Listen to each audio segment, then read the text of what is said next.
కాళ్ళు మొక్కాల్సి వస్తే అది ఒక్క వైఎస్ జగన్మోహన్ రెడ్డి గారికి మాత్రమే అనేటువంటి విషయాన్ని ఈ సందర్భంగా తెలియజేస్తాను. అటు చూడు బే.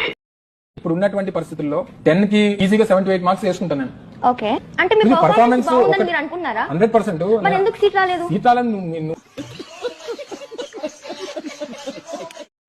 వండర్ జరిగిపోయి నేను మీ పర్ఫార్మెన్స్ అడుగుతున్నా. పర్ఫార్మెన్స్ అంటే అవుట్ ఆఫ్ 10 మార్క్స్ అడుగుతున్నా. నేను నా దానికి సంబంధించి ఈ రోజు ఇక్కడ మనం ఏర్పాటు చేసుకునేటువంటి పరిశ్రమలు, సో వారికి ఉన్నటువంటి రిసోర్సెస్ వేరు, మనకు ఉన్నటువంటి రిసోర్సెస్ వేరు.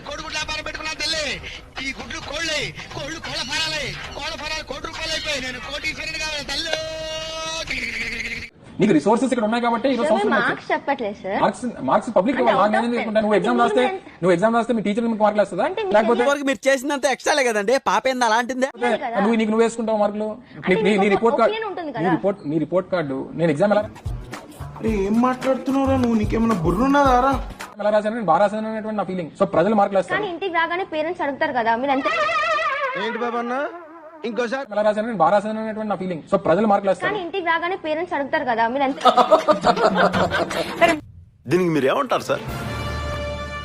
ఎక్స్పెక్ట్ చేస్తున్నా ఎంతవరకు రాయొచ్చు అని. అలా నేను ఆబ్వియస్లీ ఇప్పుడు ఉన్నటువంటి పరిస్థితుల్లో 10 కి ఈజీగా 7 to 8 మార్క్స్ వేసుకుంటాను నేను. ఇండియాలో మన డబ్బా ఎవడు కొట్ట బావా, మన డబ్బా మనమే కొట్టుకోలే. ఓకే, ఇప్పుడు నేను వేసుకునే దానికన్నా చూసేటువంటి ప్రజలు వేయాలి. సో వస్తున్నటువంటి 7 or 8 డౌట్ లేదు కదా. నా వరకు intelligent fellow. That's enough. Okay sir, me performance బట్టి మీకు సీట్ ఇవ్వలేదు అంటున్నారు. భగవంతుడా, అదే ప్రశ్న కరెక్టేనా? మళ్ళీ పప్పాకి బేటికి ఇద్దరికి ఒకటే సమాధానం చెప్పాల్సిన పరిస్థితి వచ్చింది. కానీ ఏం చేస్తావరా? చంపుతావా? నరుకుతావా? ఏం చేస్తావరా? అంటే మీ పర్ఫార్మెన్స్ బాగుందని మీరు అనుకున్నారా? 100%. నాతో చెప్తే చెప్పావు కానీ ఇంకెవరితో చెప్పకు, ఎవరు నమ్మరు. మరి ఎందుకు సీట్ రాలేదు? సీట్ రాలేదు. నువ్వు ఇంకా చిన్నపిల్లలు, నీకు తెలియదు రాజకీయాలు. కానీ మాకు తెలియదు సార్, మీరు దేశ ముదురు కాబట్టి చెప్పండి. మీరు ముదురు కదా, మీరు అందరు నాకుతుంటారు. సీట్ అనేటువంటిది ఇచ్చేటువంటి దానికి ఇంకా సమయం ఉంది. ఇంకా 2 నెలలు నోటిఫికేషన్ రావడానికి ఇంకా 2 months కన్ఫర్మ్ గా వస్తుంది అనుకుంటున్నా.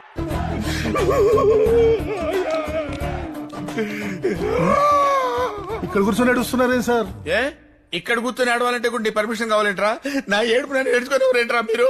సరే అయితే ఏడవండి. జగన్మోహన్ రెడ్డి గారు నాకు నా అవసరం ఇంకో నియోజకవర్గంలో ఉందని కానీ లేదా ఇంకో పరిస్థితిలో ఉందని అనుకుంటే డెఫినెట్ గా జగన్మోహన్ రెడ్డి గారు ఇస్తారు. అది అవదమ్మా. లేకపోతే పార్టీ జెండా పట్టుకుని తిరుగుతా. నా లైన్ అనేటువంటిది నాకుంది, నా పాలసీ నాకుంది.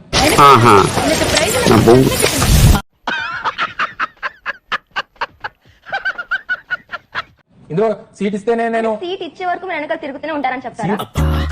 నాకు ఈ టార్చర్ ఏంట్రా? సీట్ ఇవ్వకపోయినా వెనకాల తిరుగుతా.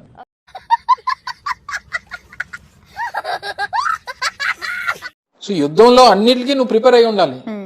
నీకు ఏ కష్టం వచ్చినా, ఇబ్బంది వచ్చినా, దెబ్బ తగిలినా, లేకపోతే ఒక తుపాయి గుండె తగిలినా, లేకపోతే ఇప్పుడు మీరు చెప్తే తెలిసిందండి, బాణం గుచ్చుకున్నా, ఏది గుచ్చుకున్నా నువ్వు యుద్ధానికి ముందడుగు వేయాలి. కానీ వెనకాతలు వస్తున్నా నువ్వు పక్కన కూర్చొని చెట్టు కింద కూర్చొని ఆడదానిలో కూర్చొని ఏడిస్తే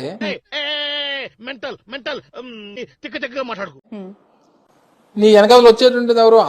ఏ రోజైతే కెమెరాల ముందుకి తీసుకుని వచ్చి ఆయన ఏడుపు తెచ్చుకొని ఏడ్చినటువంటి అంటే అది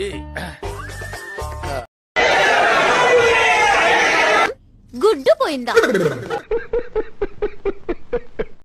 అదిలా రాబోయే రోజుల్లో కుట్రలు ఎక్కువ జరుగుతాయి, కుతంత్రాలు ఎక్కువ జరుగుతాయి, కుటుంబాలను అడ్డగోలుగా చీల్చే కార్యక్రమాలు. ఊరుకో ఎద్దులో ఉన్న ఏడిస్తే దరిద్రంగా ఉంటది. అప్రమత్తంగా ఉండమని చెప్పి మిమ్మల్ని అందరినీ కోరుతా ఉన్నా. చూద్దాంలే. చూడటం కాదండి, మీరు చెయ్యాలంతే. సరే మీరు ట్రై చేస్తారన్నారంటే అది ఓకే అయిపోయిన